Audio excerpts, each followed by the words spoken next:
Yes, my brother. Greetings to you. How are you doing today? We got another one. It's a hot topic, and I can't wait. Yes, sir. Yeah, man, I was just thinking about what you were saying earlier, how it's getting hot over there. And that's more add substance to the fact that in order to be in a place like that, you definitely have to be part of the Sun People group. Yeah. It's almost impossible. It's almost impossible to survive on the equator if you don't have. That's where I am on the equator. Zero latitude and zero longitude. Man. To the earth. On, man. I mean, that's it, and that's all. There's nothing else you can say about that. Mm-hmm. But again, yeah, go ahead, brother. No, everything grows here. The vibration is strong. And I do feel that different parts of the physical earth have different vibrations to it. Yes. And just like the show we're about to embark on, truly, I mean, you go to certain climates, it's going to be a little more hostile. Absolutely. You go to other climates where there's an abundance of fruits, an abundance of life and clean water and sun and peace. And, you know, it's a different mindset. So there's always going to be a clash. Yes. But the thing is, I would say today I went out into the sun. I was walking around a whole lot today. And the feeling I got, yeah, the sun was hot in a different way that you ever feel in America, but it was nutritious to me.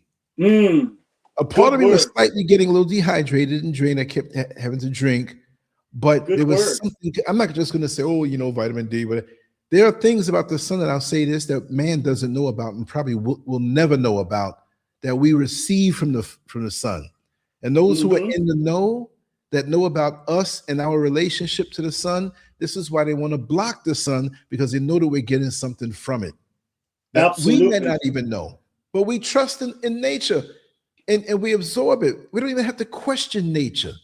When your mother feeds you something, you don't say when you're a child, well, what's this? What's the carbohydrate? Well, how much protein? Is this nutritious? Is any GMO? No, your mother gives it to you, your father gives it to you, and you accept it. That's the beauty of trust in this relationship.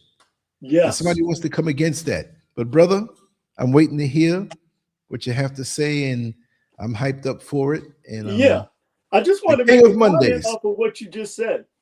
Say it again. I just want to make a comment off of what you just said.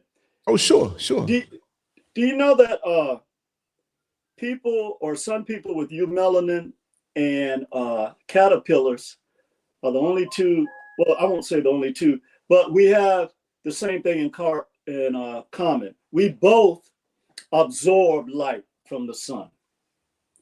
So chlorophyll is just like a green form of melanin.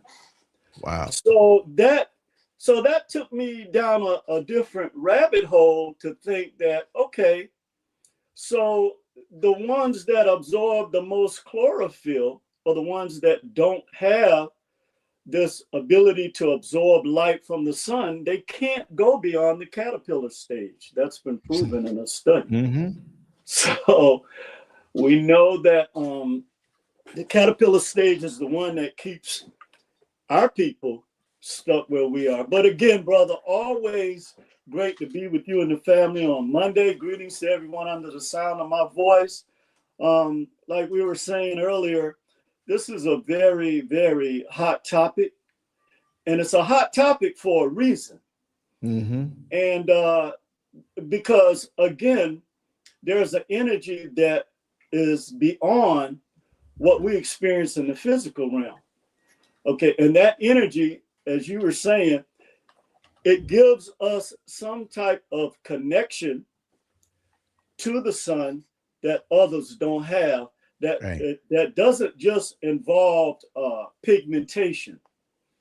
Because we know from the black dot theory that melanin allows us to operate out of the normal synapses of the brain. So, Right. brother, before we get started, as always, another great banner and description. Yes, Let them know inspired by what you, of course. You give me well, you know, such. that's the way it's supposed to work, right? Yeah, yeah.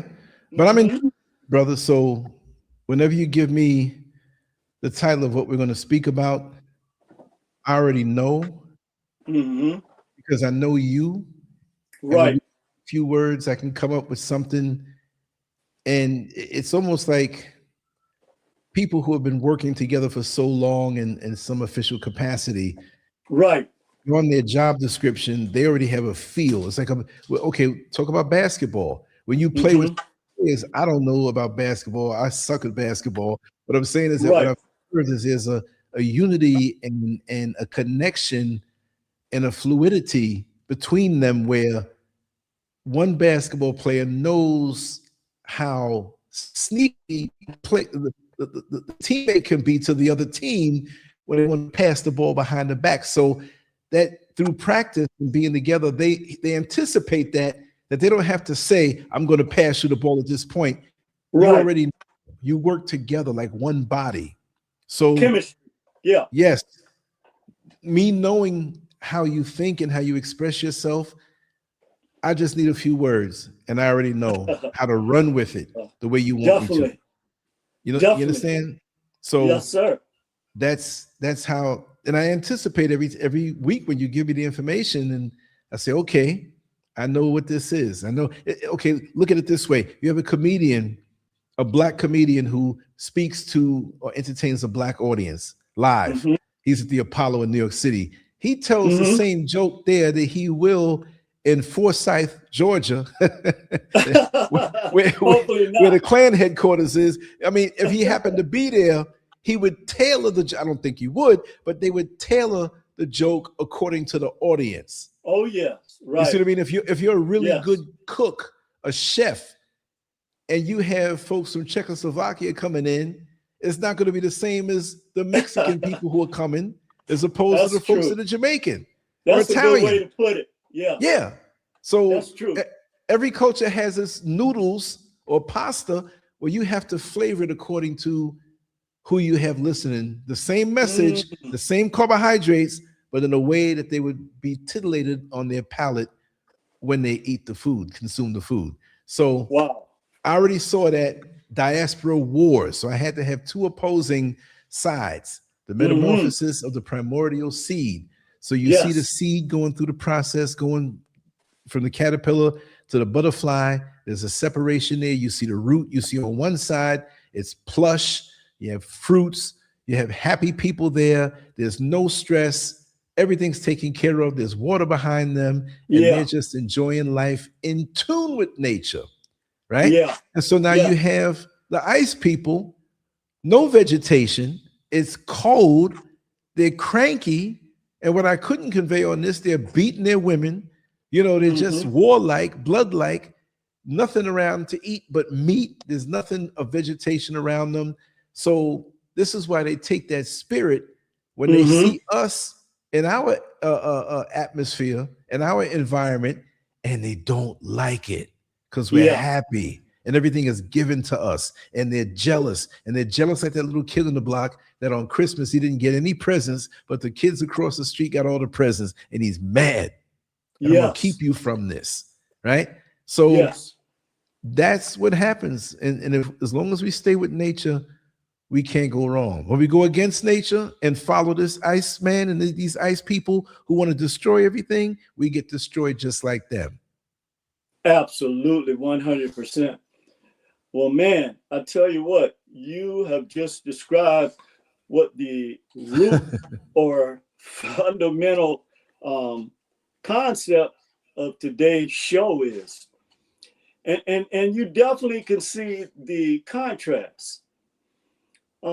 This is at the root of the diaspora wars, actually, Yes. because we all know that no matter what continent we're on, what landmass, that we have been infected by a sort of parasite.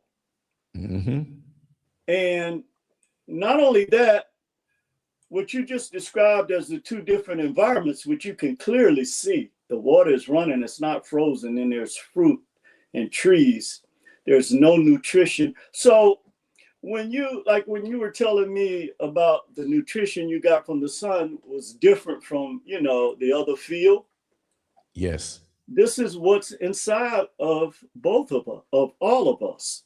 This is why I said that it's interesting that the caterpillar, the ones that, and they did a controlled study at a caterpillar farm to prove this, the ones that eat the most chlorophyll plants Mm-hmm. have the biggest chance, okay, of going into a metamorphosis or transformation stage. So that stands to reason Mm-hmm. that those who in a human form don't have the sun energy, then they are stifled at the caterpillar state. And that creates a lot of issues. So you have to ask yourself several questions. One of the most important ones is, how can people who have the greatest energy force on the planet be dominated by ice ideology? And these are some of the things we're going to discuss today, brother. Again, Wow. great banner that sets the stage for what we're going to talk about. And I want to start out with the picture of the primordial seed and the primordial egg together, which is the male and female with the fruit and the connection to nature. Oh, okay. Yeah, beautiful picture. And again, when you look at this type of picture, unless you've been living under a rock all your life, you can readily see that everything, and primarily trees, plants, the veins running through our bodies that connect with the roots in the ground and in the cosmos, we are, as you say, nature. That's Okay. right. So one of the things that we're going to do today is, because it's so important for our people to constantly, I don't care how much hate is spewed between us or from other people, the thing that's going to keep us centered and moving forward and not being stuck in the ice is that we remember who we are. And again, Yes. it's all about remembering. It never went anywhere. It's still there. Right. Just like the caterpillar, some form of the caterpillar still exists in the butterfly. Mm-hmm. So we have to continue to put this image in front of us so that we are reminded. So when you hate melanin, you're really hating the creator creatrix is what you're hating. So when they look at us and they hate on us, they don't even realize in the caterpillar state that they're actually blaspheming the word they like to use in religion, the very creator of us, because obviously we are the primordial seed and egg of the planet. There you go. Now, what is a primordial seed? Okay. First of all, primordial means existing at the very beginning, original, the earliest state. Seed means a source, or origin, or starting point from which everything else grows. I want to say that again.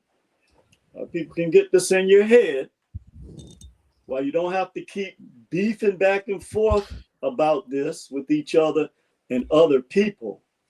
Okay, is that you are the source, the origin, and the starting point from which everything else grows. and you're original and from the beginning. Okay. It is so primordial seed actually means the original source or earliest foundation from which something develops.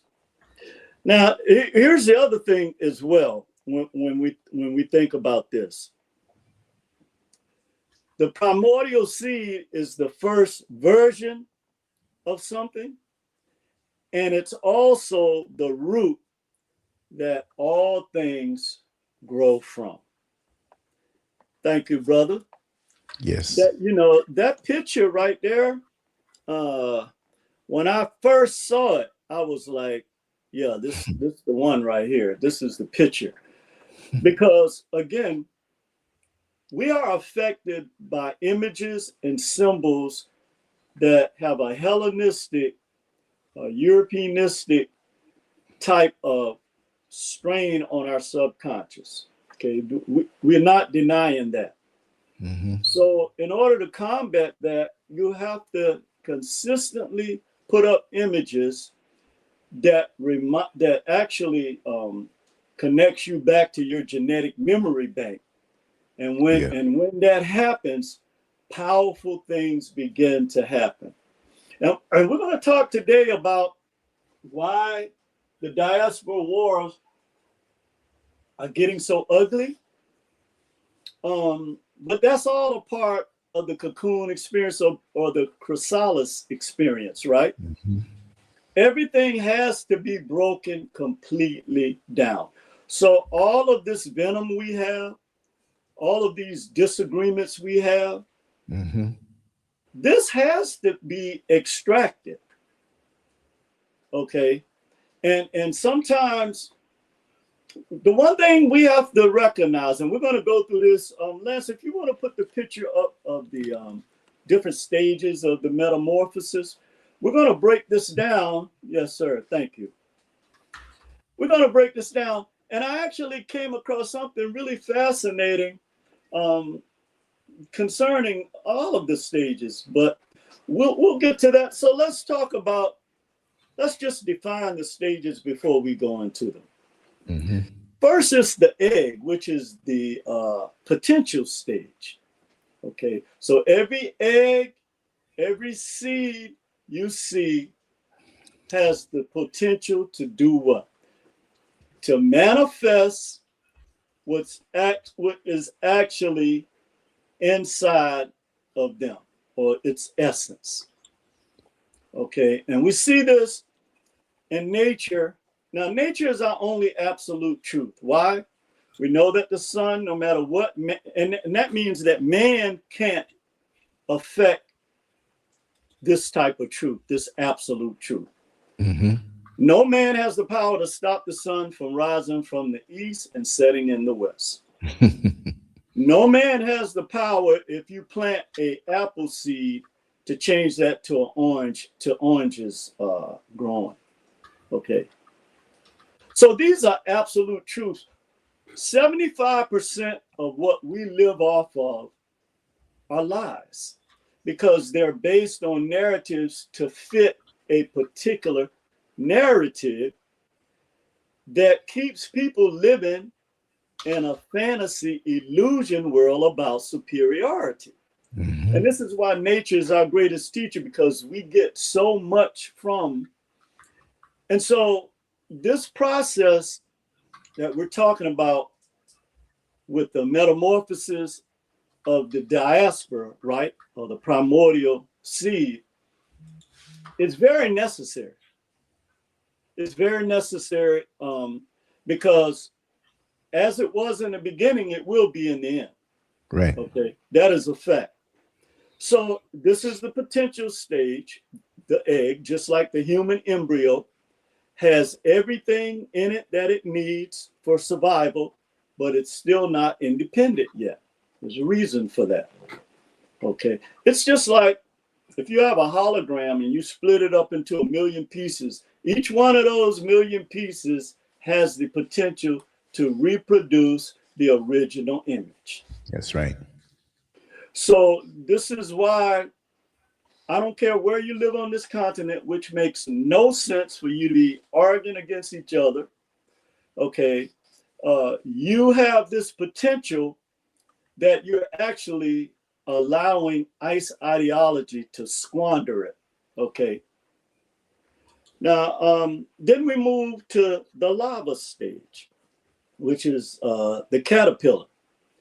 Now, this is the growth and consumption stage, okay, where you can think of it like a baby or a young child, a toddler, to eat, grow, and store energy. And this is the caterpillar. And as I was saying earlier, I started deep diving into this, and I said, okay, so what if, so the caterpillars, that's how I found this study in the caterpillar farm, because believe it or not, almost 50% of all butterflies, that's why they have two stages of the adult. Believe it or not, there are butterflies that have gone through the cocoon experience that never make it out of that cocoon. That's something to think about, huh? Mm-hmm. Up to 50%. So that lets us know that the potential of up to 50% of our people are never going to come out of that. There you go. I was thinking the same thing. Mm-hmm. Yep. And it makes me think of something that I often say, Lance, how Dr. Amos Wilson, man, when you go back and listen to a lot of our scholars and what they taught us, they really were connected. And then they had to deal with the environments that produce things that they had to stand up against. But he was spot on when he said, at least for 7% of the world's population to rule over the other 93%, at least 40% of the class that's being, or the people that's being oppressed, has to be complicit with this. That is an absolute fact. Yep.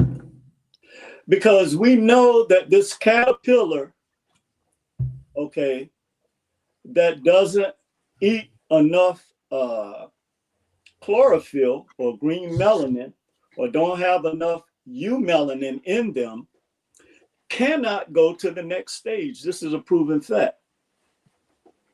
So what does that tell you? That our people are being led by a concept and an ideology and a system that has been structured by people who cannot move beyond the caterpillar stage.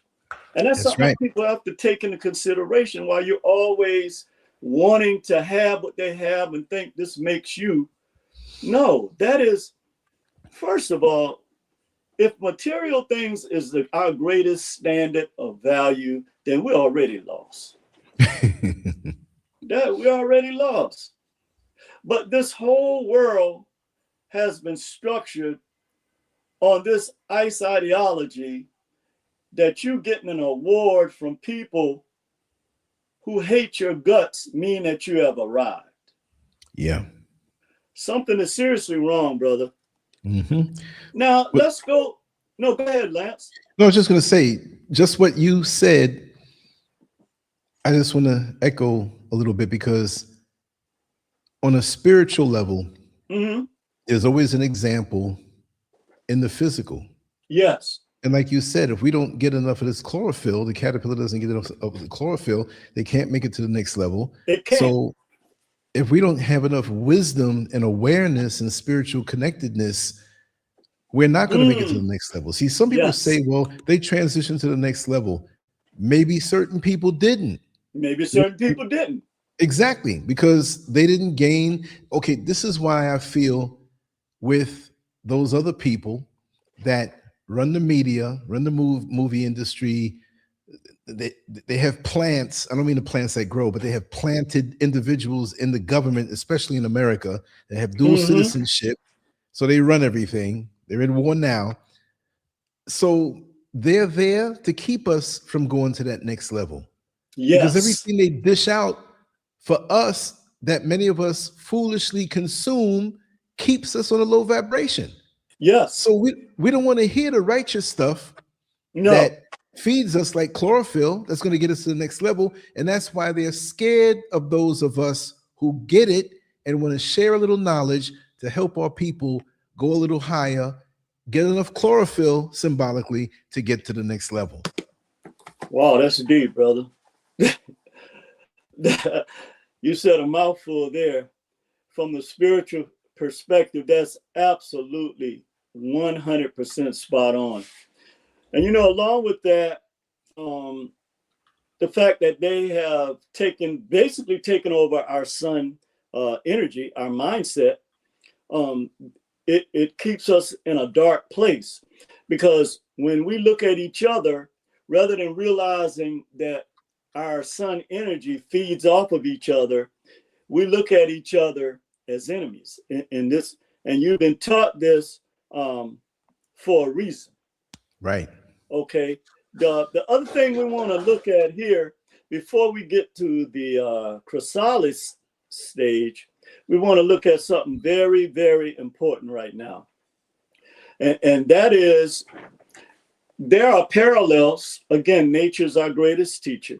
Okay. There are parallels in this process that absolutely 100% echoes our human experience. Okay, so let's look at what happens to us as we seek to get to this state. Yes. Let's look at this.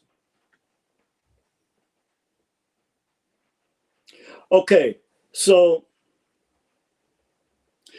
again, we were saying that up to 50% of caterpillars actually never make it out. You can see in that picture right there, they're stuck in the cocoon.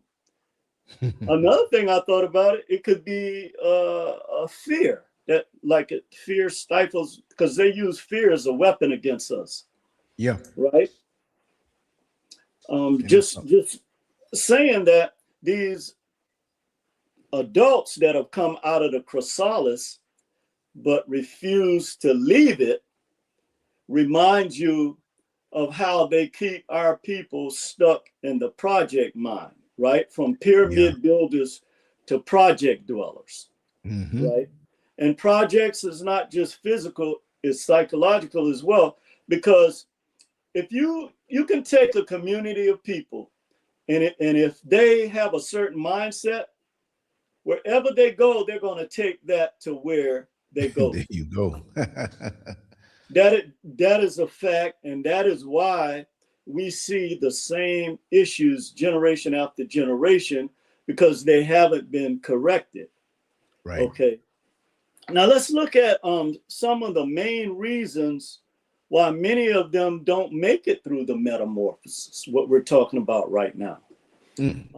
Predators and parasites, right? So even though they look protected in the chrysalis, they're still vulnerable. Birds, ants, spiders, wasps, and wasps may eat them. Parasitoid insects like certain wasps and flies. Now this is deep when you think about this. Can lay eggs inside the caterpillar before it pupates. And the larva that they lay inside the caterpillar consumes the developing butterfly from within. Oh man. Now, my mind is buzzing on that one. Oh, bruh, speak. Well, you see how we have so much self-hate? And this continuous generation to generation. Well, those seeds were planted in us. Yes. And we will continue it to our offspring. Once they plant it in us, it keeps going. But going back to your other point, how they can't get to the next phase, I'm gonna ask this question just to say it. How come with we as melanated people, we're so brilliant, we're so smart, we're so strong, but we can't manifest those gifts and that strength most of the time for ourselves independently? But when we get hired by somebody else, Mm-hmm. Our skills come out so easily.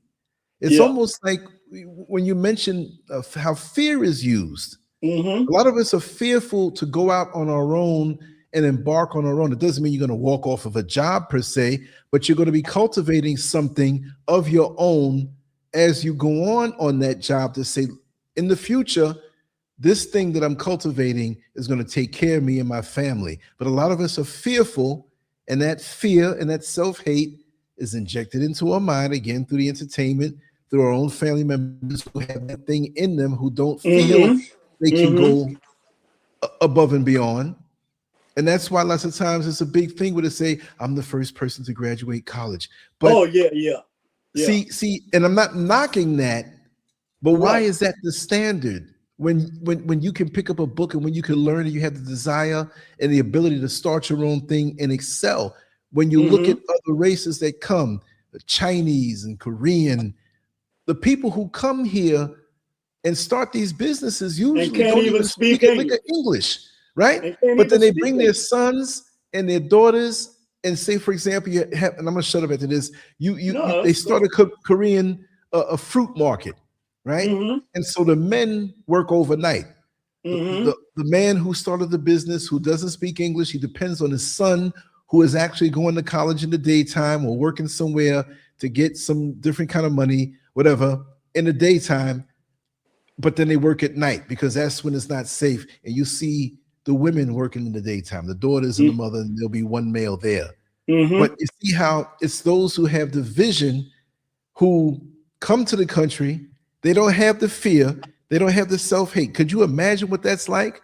To just leave your country and you don't even speak the language. You don't have any fear. You don't have any self-hate. You weren't targeted for that stuff.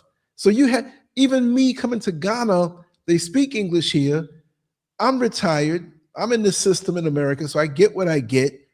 But still, there was so much to overcome, but there was no fear. But what if I was going somewhere like China, which wouldn't welcome me anyway, and I wouldn't want to go?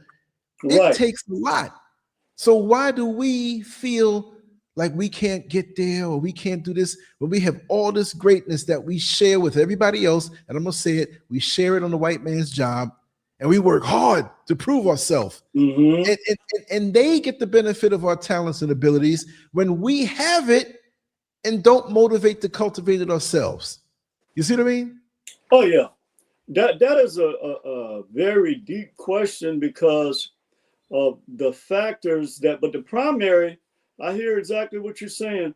The primary problem is, or issue is, that something has been placed inside the caterpillar before we even begin. Exactly. Okay, so every Black child that's born from us comes into the exact same ICE system and ideology that has kept us trapped for centuries. Yeah. They're born into it. Yes. Why are they born into it? Because the parasitic nature and the predators have already planted or laid eggs within the caterpillar in this state. And when we're in this stage, that keeps the majority of our people crawling on the ground, or at least 50%. The other thing is, and we know we certainly have predators in our community. Okay, they put crack in our community, right? Yep. They poison the water. The availability of nutrient-filled foods is scarce. Yep. When you go in any place in the neighborhoods where Black people live, it's a bunch of sugary products. Yep. And the kids get hooked on the candy or the soda pops. Yep. And all of this is a part of a game plan that we don't see because we're so busy trying to live up to a fake standard. Then there's disease and infection. Right. Bacteria, viruses, and fungi can infect caterpillars or chrysalises. So just because you're in the chrysalis, it doesn't, mean that you're not susceptible to. And this is why we always have to be on our guard.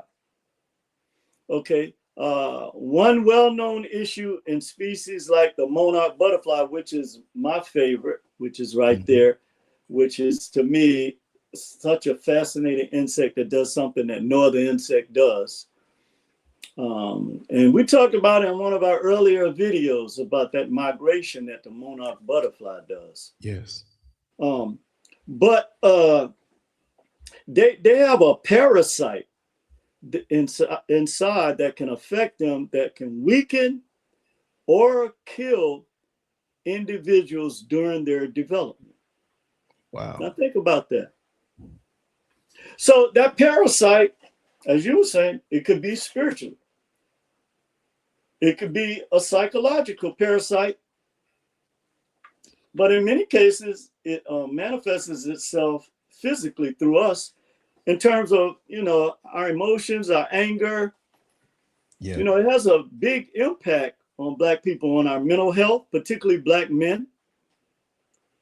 So that, when you look at what happens during this process, we are attacked the most at this state, at this caterpillar state.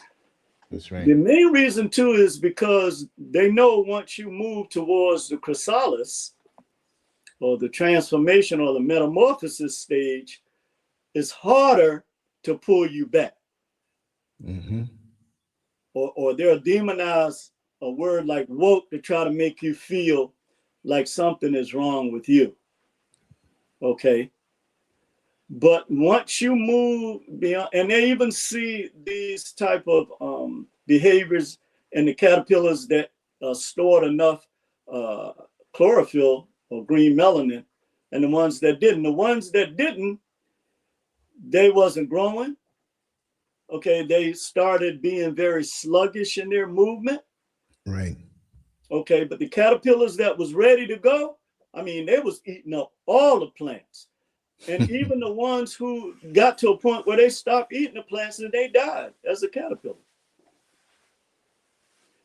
Let's look at environmental stress. Temperature swings, drought, heavy rain, or humidity problems can disrupt metamorphosis.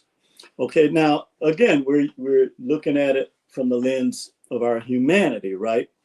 So you have these temperature swings when they have you beefing with each other off of silly stuff, okay, then there's a drought in terms of so when we progress, then they bring about these different things, okay, to bring you right back down into that caterpillar mentality.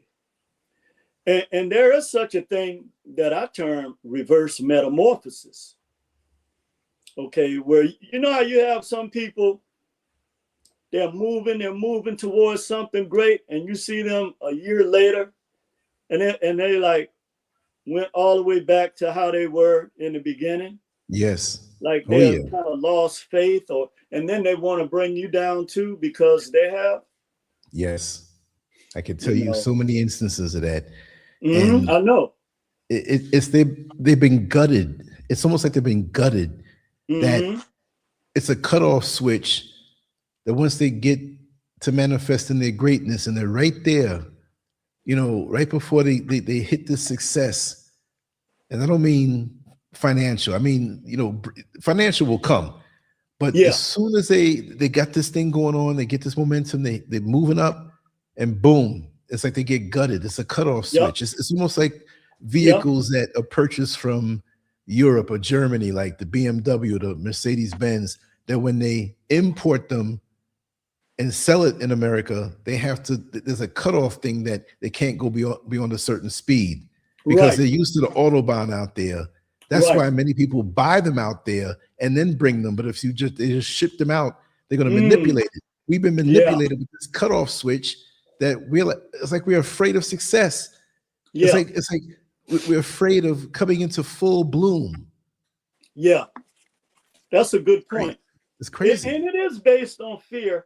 Now, the other thing too is, like we were saying earlier, how this parasite can infuse itself inside and lay eggs in us. So they've laid so many negative eggs within our people that even when you look at another Black person progressing, and the reason why we know this affects us more than any other culture is because we can look at the results. Another brother or sister progressing is a threat. Right. Why is that? It should be something that you're rejoicing in, but it becomes a threat because this parasite that lives inside of our people, that have been injected into our people, has caused our mindset to be this way. That's right. Okay, let's look at a couple more things with this. The genetic or developmental problems. Not every individual develops perfectly, okay? Some fail to complete the complex transformation process due to not external, but internal defects.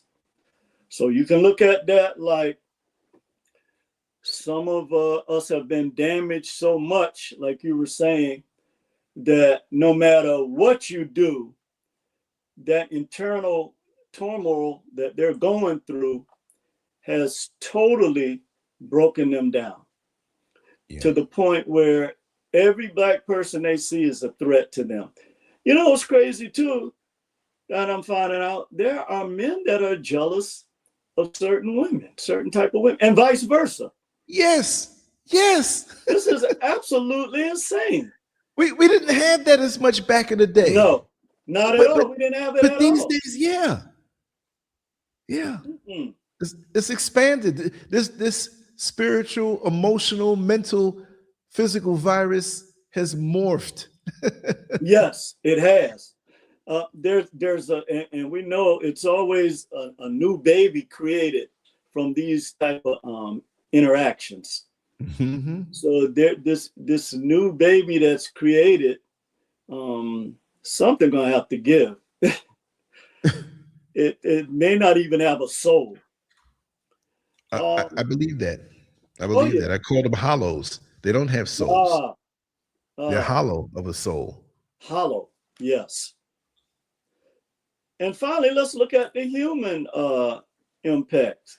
Pesticides, like they spray stuff from airplanes every night over certain zip codes. Yep. They've been doing that for God knows how long. Habitat destruction and pollution. As we said, they poison the water. They try to destroy the fertile soil in our communities. Again, you know, they put all types of pollutants in our food. That is a fact. And they can kill caterpillars before or during pupation, or weaken them so they don't survive the chrysalis stage. Okay, and that's very, very important, because this is where our people are now, in the chrysalis. This is why we're having a metamorphosis. This is why this transformation is taking place. And we're going to talk about what's also necessary, you know, for this process, for us to come out of this process. So finally, while metamorphosis is an incredible biological process, it's also a fragile one. And again, I was talking about the control studies that they did, but in controlled environments like butterfly farms, survival rates can be much higher because many of these risks are minimized. And see, they know this. So we're like a farm experiment to them. Okay, they know this already, because they know that Black people who are given a chance to excel are going to do just that. They are going to excel. Okay. But if you catch them at a young enough age and get them and give them this death and destruction music, okay, then you can fight, because they fight us on all fronts, brother, right? I mean, Exactly. yeah, it's a point where we just have to recognize where we're at and just deal with it from there. But most importantly, we have to call it out and continue to talk about it. Yeah. Now let's talk about what happens inside the chrysalis, right? Now the caterpillar just doesn't grow wings, okay? No. It undergoes one of the most dramatic transformations in biology called metamorphosis. So here's what actually happens step by step. The caterpillar breaks itself down. Okay, so soon after the chrysalis forms, many of the caterpillar's tissues are digested by enzymes, muscles, gut, and other structures, partially dissolved into a kind of nutrient-rich soup. Okay, now, as we were saying, this is the process that we're in right now. And so there's going to be a lot of ugliness that's going to come out. But the good thing about dialogue, okay, when you begin to move beyond the hate aspect that you've been taught with the ICE ideology, because in the ICE ideology, everybody is angry because there's no zinc, okay? And you can study the work of Dr. Loyola Africa to know and understand and comprehend how that affects that ICE ideology, in the sense that when there's no zinc presence, then you don't have the ability to de-escalate things, that your nervous system is always on edge, and you're always, you know, for lack of a better word, you're more prone to violence. Okay, that is a fact. Also, what happens is hidden structures take over inside the caterpillar, all along where tiny clusters of cells called imaginal disc. Now, these are very important, because when you think about this in terms of human development, we were saying that people with eumelanin, we already have a sort of, we have cells inside of us, okay, that allows us to live outside the normal synapses of the brain, but it also prepares us for when we hit the butterfly state. Okay, this is very important. These are like pre-programmed blueprints for adult features. This is our genetic memory bank. So when you remember who you are, this is always inside of you, as Lance was saying. Just like I like to use Dorothy in the Wizard of Oz all the time.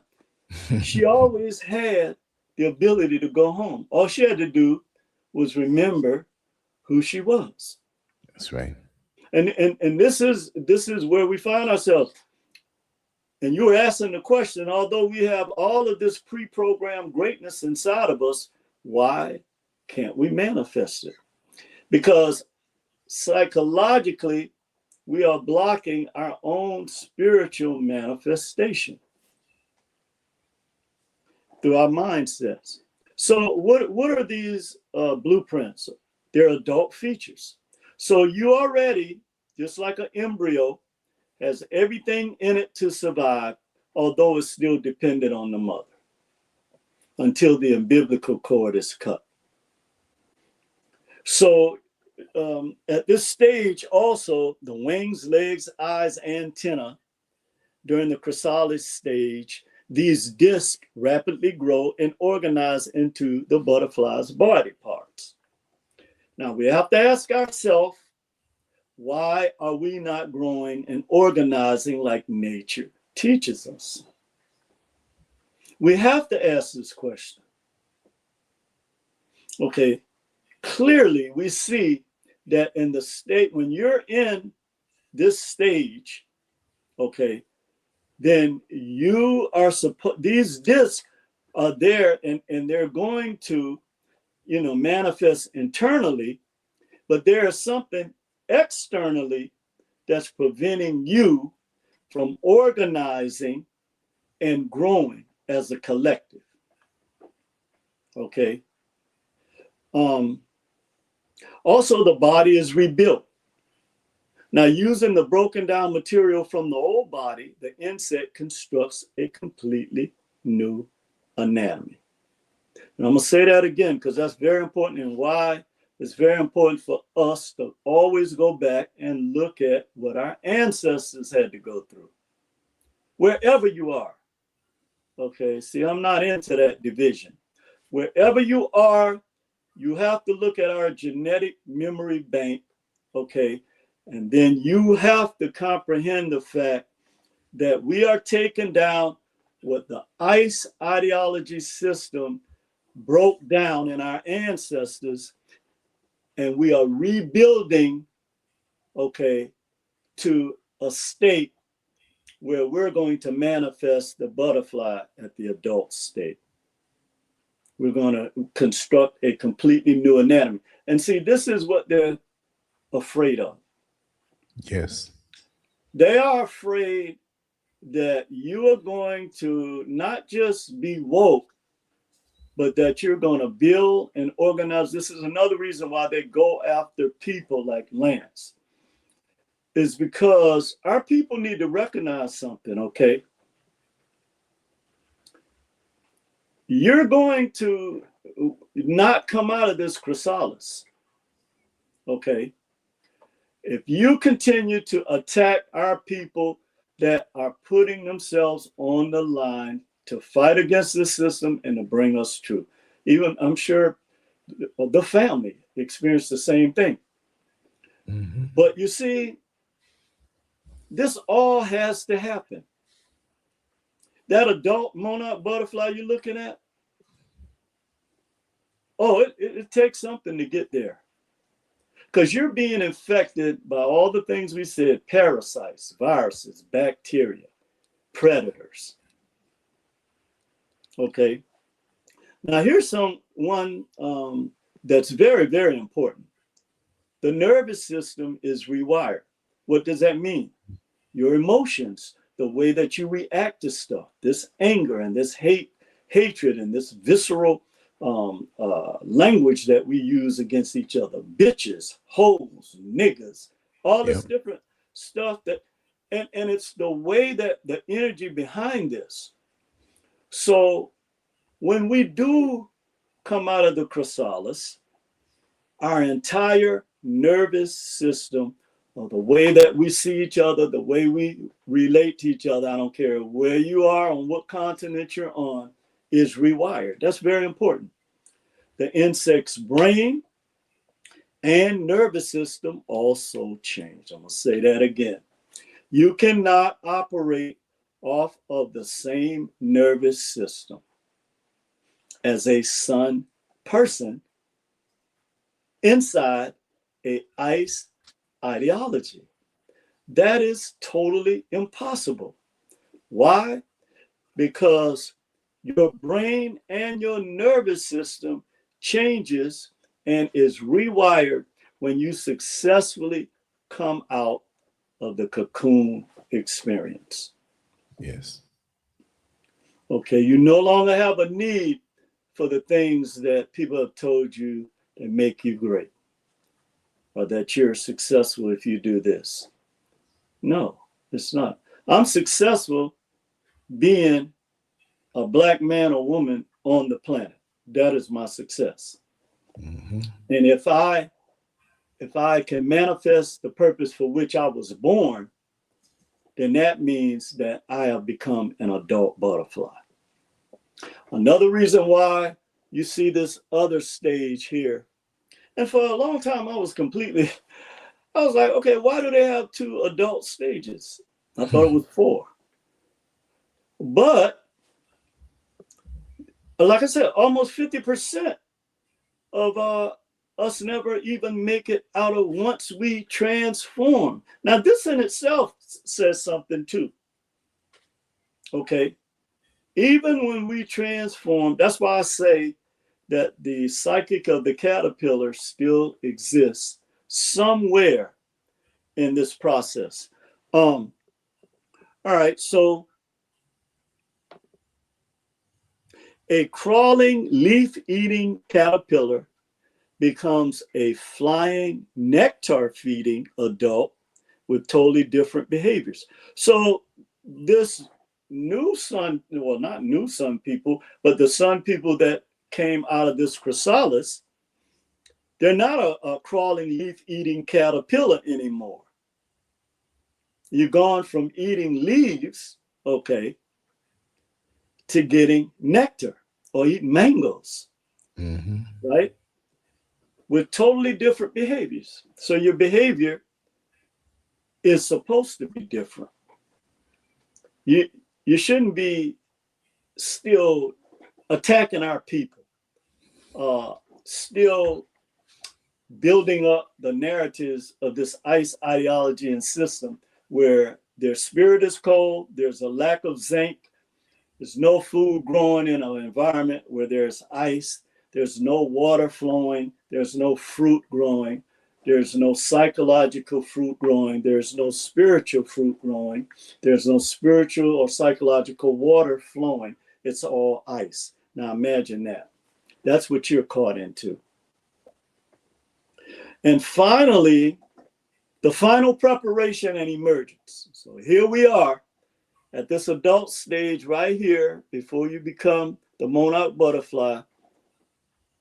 Amazingly, 50% of our people get stuck here. Okay. So once development is complete, the butterfly is fully formed inside the chrysalis. It then splits the casing, emerges, and pumps fluid into its crumpled wings to expand them. And after drying and hardening, it can finally fly. Okay. Now,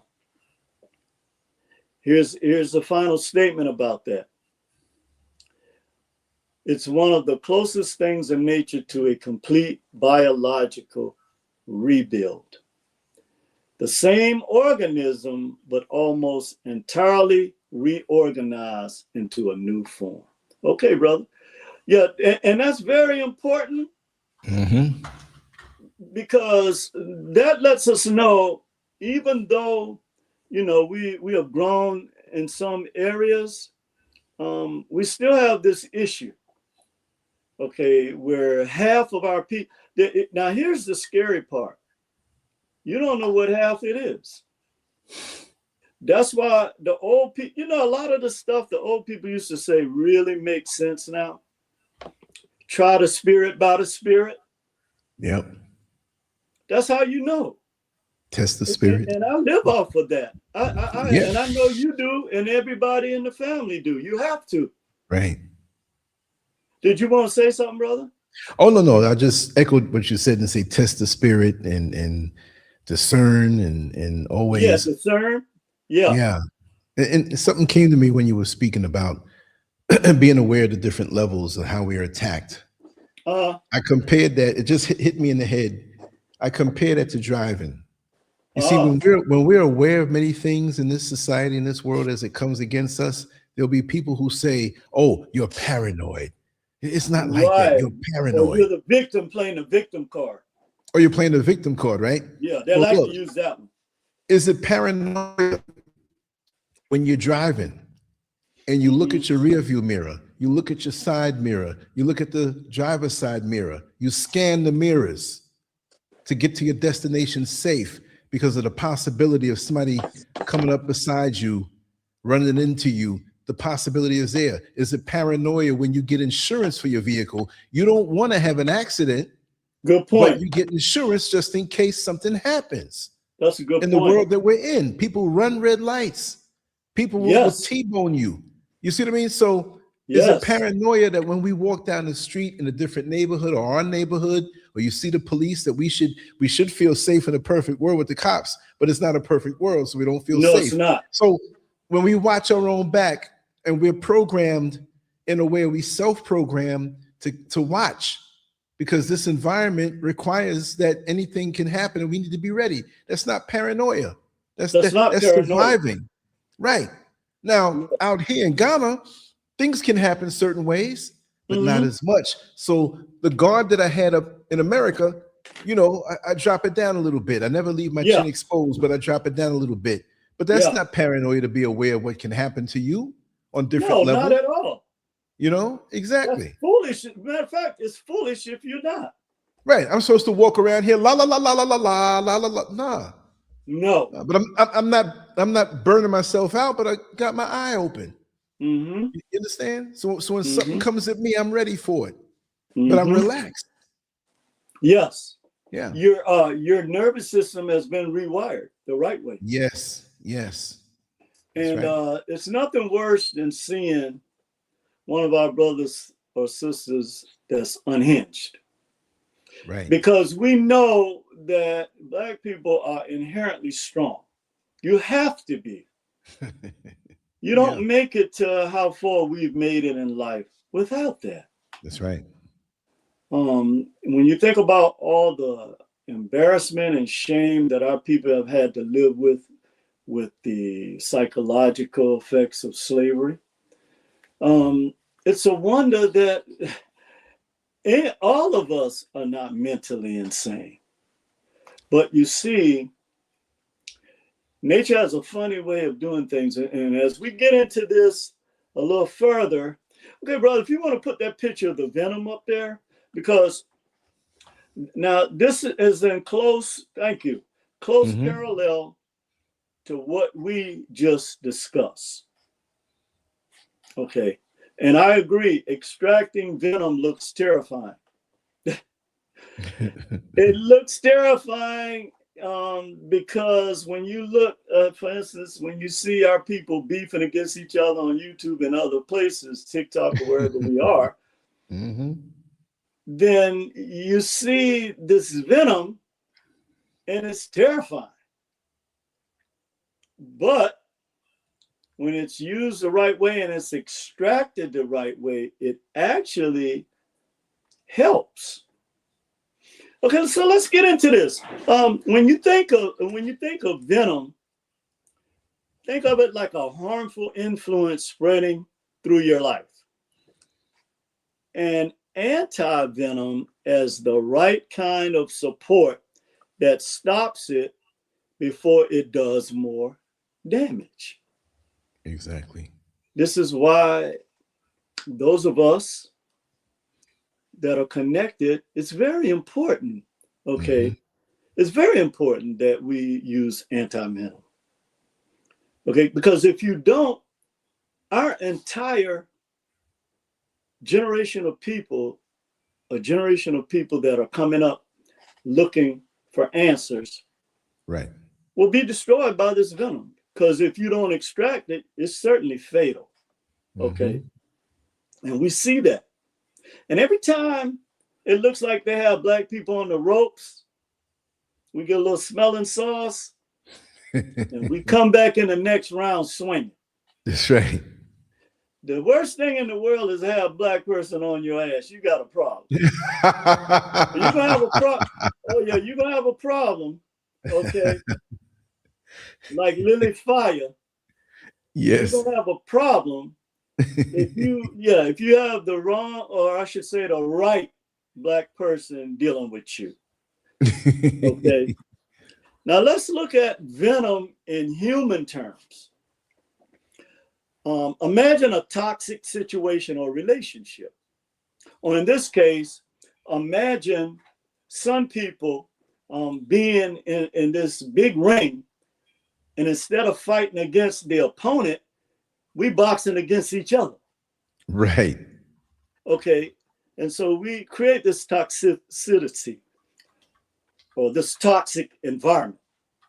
Okay. Someone constantly undermines you, okay, or spreads negativity or causes stress.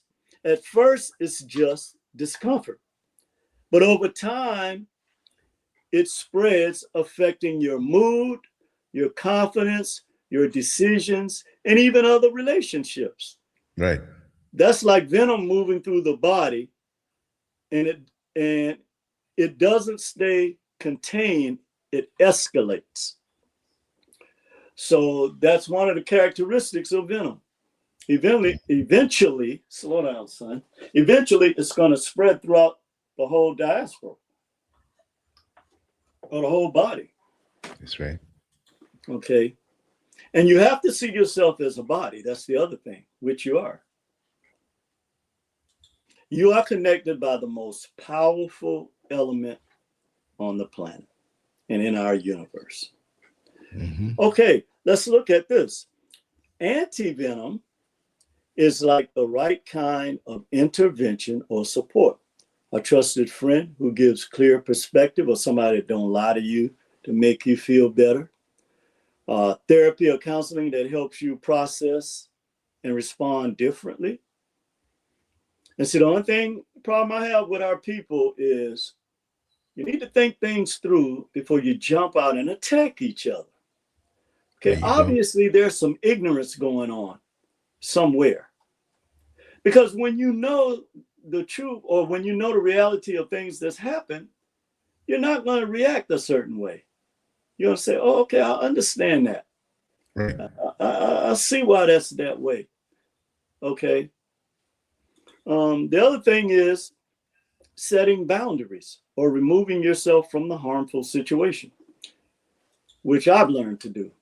Yeah. So when you, like we were talking earlier about discernment, you know, or trying the spirit, and you know that you feel the venom, because you can feel it. Oh, yeah. When you feel that venom, then that's a harmful situation. You need to remove yourself from that.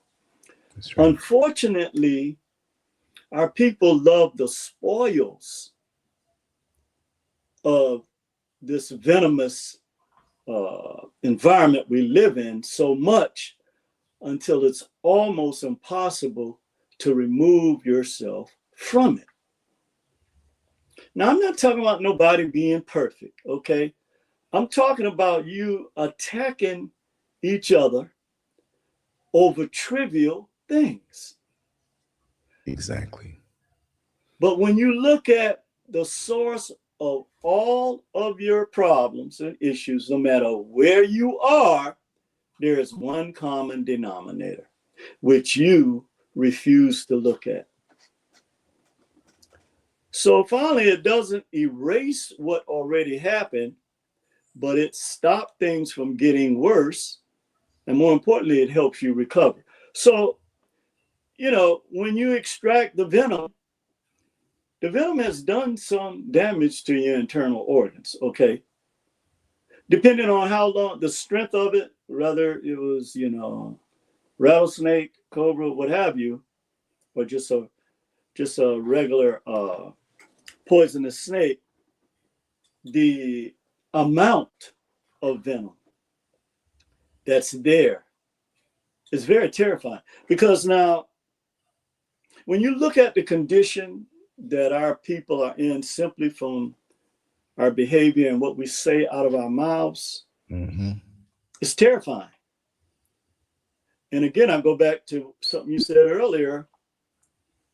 We have all of these blueprints and codes inside of us of greatness.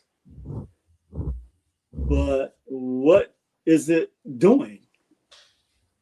Why? We have to examine, like Paul Moody, one of the jokes he told was like, okay, so a white man goes in and he kills or unalives, excuse me, a whole factor of people. And I said, white man, they have him in court. Why did you go in there and unalive all those people in the Amazon building? He said, well, I have 5 different personalities. And, you know, I don't know which one of them just went insane. Oh, interesting. That's something we need to study. You know, come up with some type of anti-venom or something to deal with this. They get a black man, He goes into BT and shoots it up, unalives people. They get him in court. They ask the same question. They got him shackled down like an animal. Black man, why did you go into BT and shoot up all those people?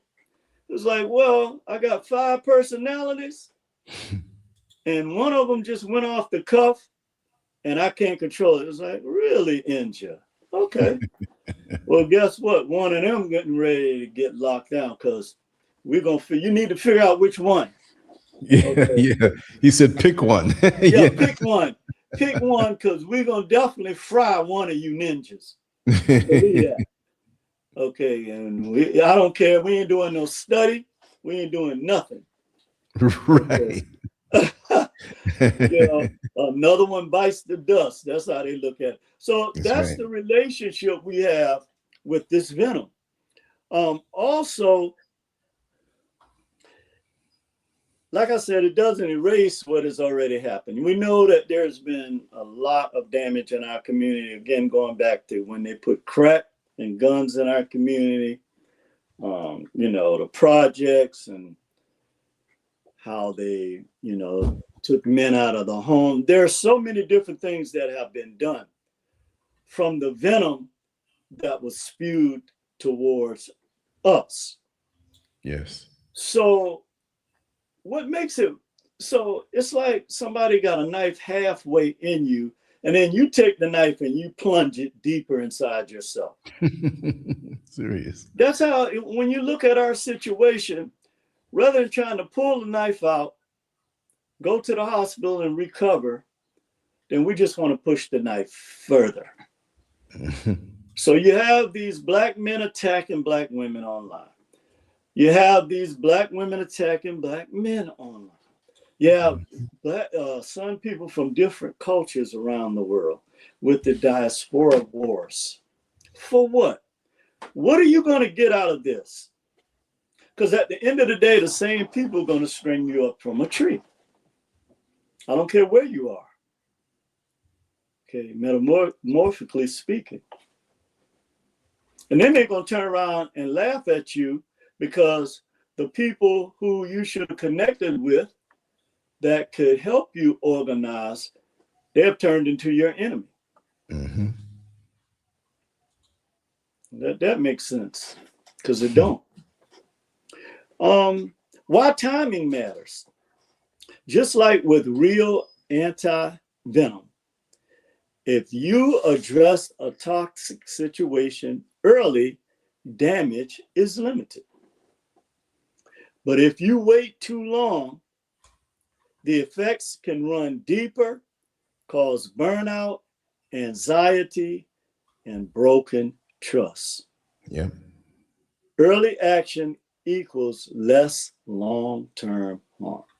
Now, we're at the state right now that I just mentioned, because the venom has lingered for too long. Okay. It's lingered for too long. And if it's not extracted, you say I got that snake over there? They're going to extract that venom. Because if they don't, that same snake can bite them. That's right. Because they don't discriminate. What did Muhammad Ali say? You got he said if he was locked inside of a structure and there were 1 million snakes outside that wanted to get him and bite him and kill him, and 10,000 of those snakes were the good snakes, and they wanted to come in too. Right. But he had to tell them, listen, you all are the good snakes. Okay. But if I open the door, I don't know who's who. For real. So I can't open this door. Oh, so boy. He basically was saying, if there's 1 million white people out there that want to get me and 10,000 of y'all were good, I can't even let in the good white people. Okay. You know what I mean? So, right. So you got to understand, when you going to wrap yourself around me and save me? I can't take the chance any one bit. I can't take that chance, because all it takes is one of them to bite you. That was crazy, man. I remember Muhammad Ali, he can put things in perspective like nobody else. You know, you my opposer when I try to do something. And for some, you know, the other thing that venom does is when your nervous system is wet, you don't know who to point the finger at. It's like That's you're right. dizzy. Like, you know, okay, maybe it's them. Oh no, maybe it's them. Oh, maybe it's them. No, it's the ones that keep putting venom in you. That's right. who it is.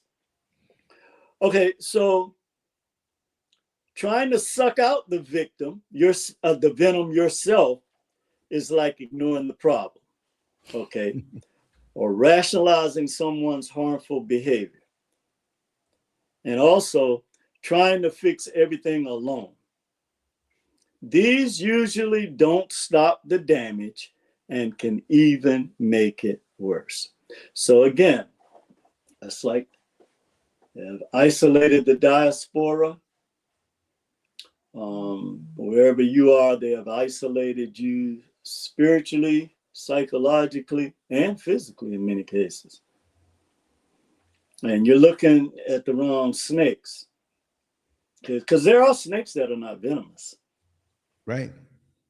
But unfortunately, this venom has, because of its long-term effect on our people, it's caused a lot of damage. I mean, we can still get it out, okay? So let's look at what happens in the recovery stage from this. Once the anti-venom or support boundaries or clarity is in place, in other words, we know which snake bit you, how long we have before we have to use the anti-venom, and why, if we don't do this right now, that this is going to destroy you. The harmful influence loses power during recovery, but you still need time to heal. Some effects may linger, but you regain control. Now that's very important, because we're in the recovery state, or you can think of it as being in the chrysalis, having a metamorphosis as a diaspora, right? Mm-hmm. But once we use this anti-venom, then the things that are targeted toward, or the weapons that are used on our people, the harmful influence of it, it loses its power. So in a lot of ways, we continue to keep this energy going, or this venom circulating. Okay, rather than extracting it like the picture you see, and then using anti-venom, we are continuing to allow this venom. And eventually, if it's not extracted, it's going to destroy some people. Right. To the extent that, you know, I don't know what the outcome is going to be with that. I just know what nature teaches us about that. Also, that you will still need time to heal. When we come out of the chrysalis, we are still going to need time to heal. But you're still going to be attacked by predators, parasites, bacteria, and viruses. Okay, we see this in nature, our greatest teacher.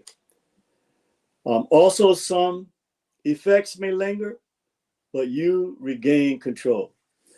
And finally, venom equals harmful influence spreading through your system. Anti-venom equals the right help, boundaries, or perspectives that neutralize the venom. And that it's a reminder that getting the right help at the right time can completely change the outcome. Now, this is the right time to for this to happen. Okay, brother, you can give me another picture. Actually, let's go to the ice and the sun. Yes. Now, obviously, this is from some of your great banners as well from another show. But this picture, just like your banner, illustrates without a shadow of a doubt the two warring existences or the law of polarity that exists on our planet and in the universe.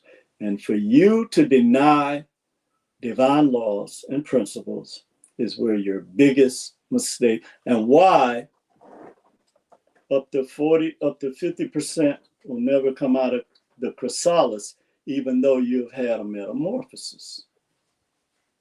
Why? Because instead of moving back to your sun mindset, you continue to exist in this world of ice ideology. As Lance was saying, it's cold. They got these big guns, it's violent.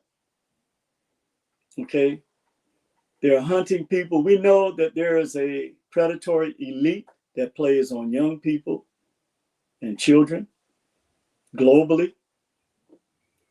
This all is a part of this ice ideology that our people are still stuck in. It's thawing, okay?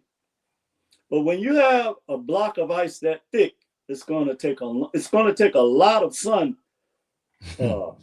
first of all, to melt it. It can be done. There are glaciers that break away that have been together for thousands of years. But if you apply enough heat, okay, that we know we have inside of us, then we can live on the, I guess it'll be on your right, but on my left, in the real garden, so-called Garden of Eden that you've been taught about. And this brings to, thank you, Creatrix, this brings to question, how could a Garden of Eden that the fake nationalistic Christianity talk about exist in that environment? That's against nature.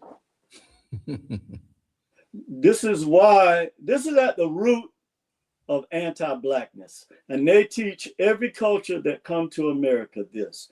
This is the other issue that we have got to deal with Sun people.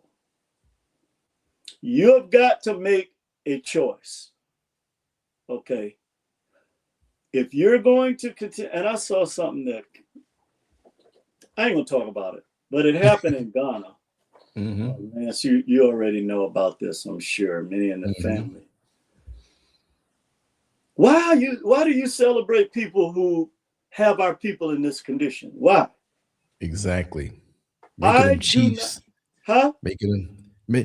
Making them chiefs in certain areas. I was shocked, brother, when I saw that. I was totally shocked. That was not too far from me in the Eastern region. Wow. And then they took this white businessman, and I saw that. And he became a chief, and they were celebrating him in a traditional way, right?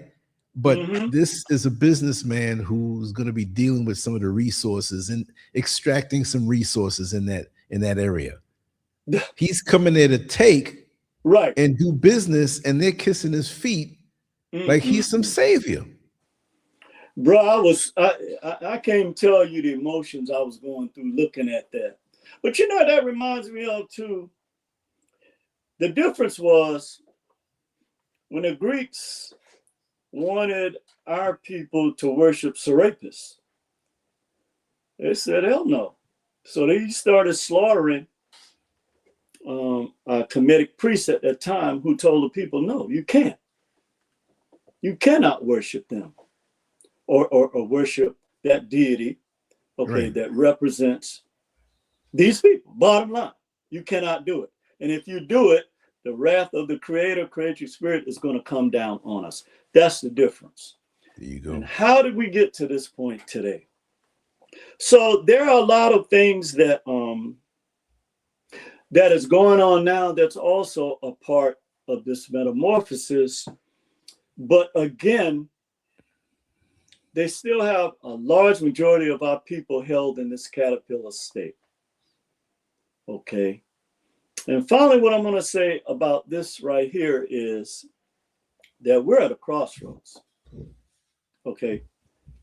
Our people have to decide if you're still going to teach the generations of our people coming underneath us in the same ice ideology, or if you're going to go back to your natural primordial seed and egg existence. That is the decision that ultimately we have to make. Yes. Okay. Okay, brother, I think there was one more. Yes. Was it the seeds and the weeds? Yes, perfect. There you go. Yeah. Now, the interesting thing about weeds is, in nature, weeds are very aggressive. Okay. And in most cases, they take over the entire environment that they're growing with normal plants. Okay. And let's talk about that for a minute, because right now, again, we know that 93% of the planet is plants. Okay. Only 7% are weeds. However, that 7% controls all the resources, controls all the distribution. And speaking of distribution, this is what's going on, this fight that's going on now, this global fight, okay, for the allocation of resources and the distribution of it. So again, we see this battle going on. I want to bring up something that's very important about weeds. Give me a second here, because this pretty much defines the environment that we find ourselves in today. Now look real closely at that, because those weeds are very, very aggressive, and you can readily identify the weeds. Now, weeds are not just extra plants, okay? They can seriously disrupt the balance of an environment and make it much harder for other plants to survive and thrive. And here is how they cause problems. Now, I want to read that again, okay, because this, just like all the other illustrations we've used today, completely defines the situation that some people throughout the diaspora are experiencing today. And this is actually a war, okay, on the diaspora. So I want to read that again. Weeds are not just extra plants. They can seriously disrupt the balance of an environment and make it much harder for plants, other plants, the 93%, to survive and thrive. All right, so let's look at how they cause problems. Competition for resources. Weeds compete directly with desirable plants, okay, for sunlight, for water, and for nutrients in the soil. And by the way, these are the three elements that's necessary for germination to take place. You have to have sunlight, you have to have water, and you have to have fertile soil. So just like these weeds are so aggressive that they're taking over the environment of normal plants, it is the same thing that some people face on a daily basis. Yes, indeed. Okay. Is that they are fighting you for sunlight, which we can look in terms of resources or economics. They're fighting you in terms of water, which is why they try to hide our history, because water carries memory. So I always talk about the genetic memory bank. There are a lot of reasons why they're poisoning the water too, because see, when you have a caterpillar mentality and you are not connected to nature, then you don't have, so you can cut down all the trees and disrupt the ecosystem because you have no connection to it. So you don't know the importance of it. Trees have taught us so many things about nature. Yeah. And when you have a mother tree in an environment, the other trees, the siblings, the children, the cousins, the aunts, the grandparents of this mother tree, all of them feed off the nutrients that come out of the roots of that mother tree. That's amazing. Because many weeds grow faster or more aggressively, this is why they're always hyping you up, to get you to do things without thinking first. Okay, so the faster they get you to act or be more aggressive, they can outcompete crops or native plants, essentially starving them. Okay, I'm gonna read that again. Because many weeds grow faster or more aggressively, okay, they can outcompete crops or native plants, essentially starving them. And this is what we're seeing today, where the difference is they're starving their own weeds too. Yeah. Okay, so that creates a whole different dynamic. Whereas their goal is always to starve you. Well, now we see the ripple effect, because that's how nature doesn't discriminate. So when man manipulates nature, and he can't stop the laws of nature and the principles, but he can interrupt certain things. And when they do interrupt it, they're doing it with a purpose or for a purpose. Here's another thing they do. This is what you see in gentrification. Overcrowding and space takeover. Some weeds spread quickly and densely, forming thick patches that crowd out other plants. And this reduces biodiversity, or they'll say eliminating DEI. But when in nature, you have to have biodiversity. Yes. Okay. And it can prevent seedlings from ever getting established. So in other words, when they take over your environment, okay, and they crowd out other plants, the first thing they do is they reduce your biodiversity. So in other words, you connecting with other sun people is reduced. Okay. And it also can prevent the seedlings, the primordial seed, from ever getting established. Mm-hmm. And this gives a real insight into where we find ourselves as a people today. A few other things about this, what they do also is chemical interference, allelopathy. Certain weeds release chemicals into the soil that inhibit the growth of nearby plants. I'm going to say that again. Okay. And I need you to think outside the box on this, because this perfectly defines what happens to our people.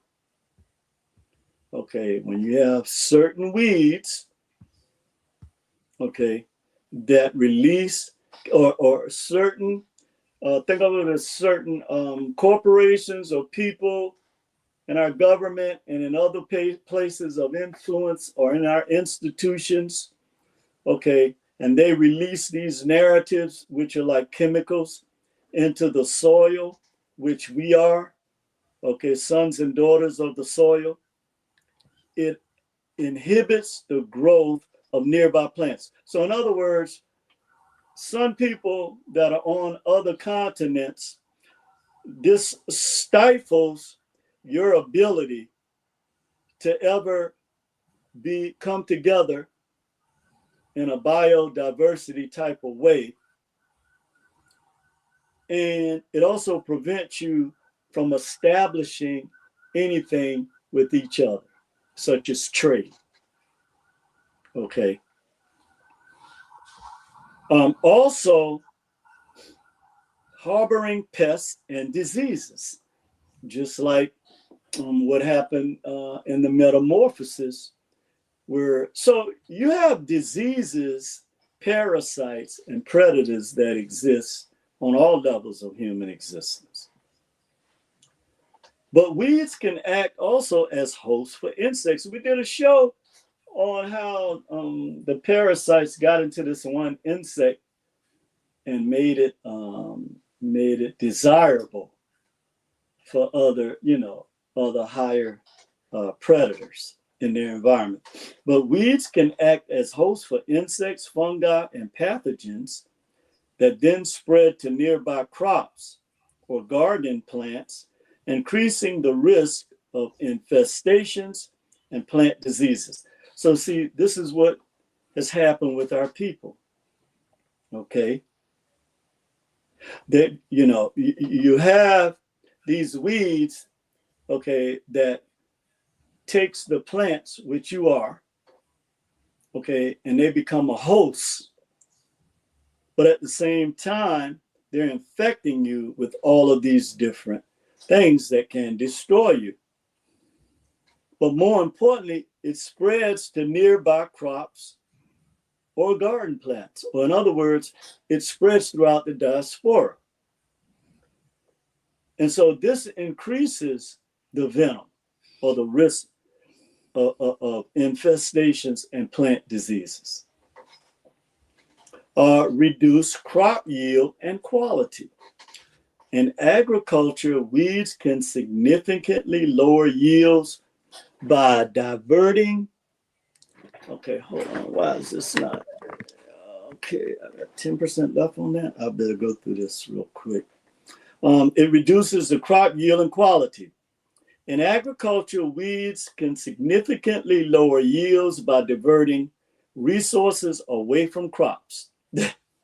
So in other words, they can take your food stamps, they can raise the price of food in the store, gasoline, make people homeless. They can do all these things. They can damage your quality of life by diverting the resources away from you. Farmers often see small harvests and lower quality produce when weeds aren't controlled. Okay. Couple other things. The ecosystem imbalance. In natural environments, invasive weeds can displace native species, like we see, or you slaughter over 55 million people and call it manifest destiny, but you displace the native species or plants. They can alter habitats or create projects and affecting animals that depend on these plants. So over time, this can reshape entire ecosystems like it has done with the diaspora and put you at war against each other. The bottom line is that weeds act like aggressive competitors. They don't just coexist, they often dominate. And we see this in this ice environment that we live in, making it harder for other plants to access what they need to survive. And with that, brother, I think I'll close today. Okay, my brother, here we go. Well, Yes, Sue, you put it down today. Yes, sir. The king of Mondays. Yes, sir. Well, whatever day you come on, you're the king that day. Seriously. Well, thank you so much. the thing is it's kind of frustrating sometimes when you look at what's going on YouTube with our people. But in light of what we talked about today, we see that there is a necessary metamorphosis that's taking place. And also with the understanding that half of us might not make it. Exactly. Yeah. And Exactly. nature teaches us that. And I was thinking that today it's time to really tighten up even more so. We take time for granted, And I do believe time is an artificial construct Yeah. that we make real now, but on the next levels, it doesn't exist. But we think things are going to remain a certain way forever, as far as like having time to elevate. Yes. Time can move by. This time on this level can move by so fast. Even today, for me, I looked at the clock. It was 10:30 in the morning. I looked again. It was 4:15 in the afternoon. I said, "What happened?" You know what I mean? Wow. I know the older Yeah. you get, the faster time goes. But you know, we have so many things, like you said, coming against us. And I will say, our engagement into the phone, it does something to us. How we read time. Yes. We get zoned out and caught up, and we're taken away from the reality, and we don't get as much done. It's That's almost true. like us getting in our car, and we have rear wheel drive, and we start the car up, we put the pedal to the metal, but something is behind us lifting up the two back wheels. So we're sitting here, we're pressing down on the gas, but we're not going anywhere. Wow. It takes away the connection from the wheel to the cement, the concrete, and we don't move. So we're sitting here like not moving. Our brain is going, but we're not getting anywhere because we're not getting anything done in real life. Wow. You know what I mean? The things that we should be thinking about away from, we can be stimulated by what we see, but we got to cut off and internalize it and say, okay, how can I work on myself to make myself better, to be more aware, to be more receptive to the outside world that'll make me navigate better?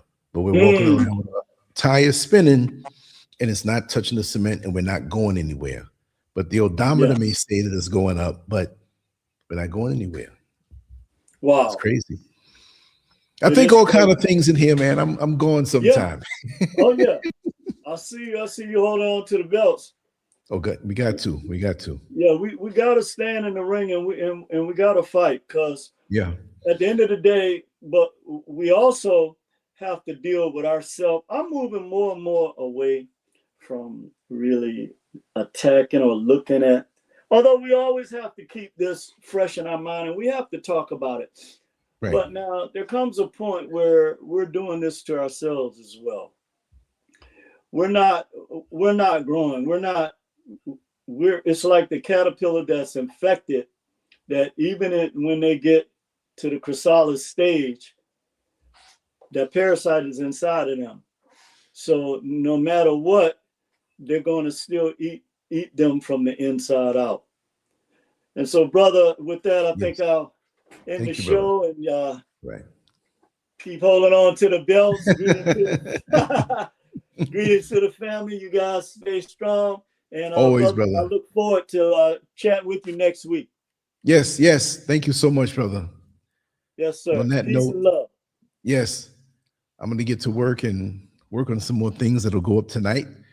And it was a great show, great discussion. And I thank you all for being here. And it's always a pleasure and a joy to go deep into thought and go deeper and deeper and deeper, because we're going to have to.